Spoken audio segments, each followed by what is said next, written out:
இன்னைக்கு ஒரு நாள் எடுத்துக்க அப்படின்னு சொல்றது லிம்பிக் சிஸ்டம், எடுக்கவே வேணான்றது ப்ரீஃப்ரண்டல் கார்டெக்ஸ்.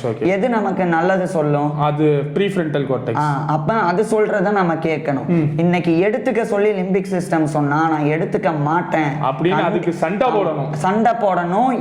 உங்க ஈகோவை அங்க கொண்டு வரணும். பல விஷயத்துல நம்ம ஈகோ கொண்டு வரோம். நம்ம நண்பர்கள் கூட நம்ம எதுல கொண்டு வரணுமோ அதுல கொண்டு வர மாட்டோம், எதுல கொண்டு வரக்கூடாதோ அதுல கொண்டு வரணும். இதுல ஈகோ கொண்டு வரணும். லிம்பிக் சிஸ்டம் நீ சொல்றத நான் கேட்க மாட்டேன், உன்னை மீறி இன்னைக்கு நான் வந்து ட்ரக்கை வந்து எடுத்துக்காம இருக்கேன், இன்னையில இருந்து நான் விட்டுருவேன், நான் எடுக்க மாட்டேன், உன்னால முடிஞ்ச பார்த்துக்க அப்படி சொல்லும் போது உங்களுடைய ப்ரீஃப்ரண்டல் கார்டெக்ஸுக்கு இன்னும் பிளட் ஃப்ளோ ஜாஸ்தி ஆகும்.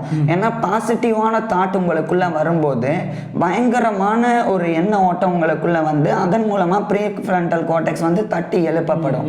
அப்ப லிம்பிக் சிஸ்டத்தினால உங்களை மீறி உங்களை கட்டுப்படுத்தவே முடியாது. உங்களுடைய எண்ணத்தினால உங்களை கட்டுப்படுத்த முடியாம நீங்க உங்களோட எண்ணத்தை அப்ப கட்டுப்படுத்த ஆரம்பிப்பீங்க. ஸோ இதுதான் காக்னேட்டிவ் ரீஸ்ட்ரக்சரிங் அப்படின்றது. அதாவது நம்மளுடைய தாட் பேட்டர்ன்ஸை அப்படியே ரீவயரிங் பண்ணி அதை மாற்றி அமைக்கிறது.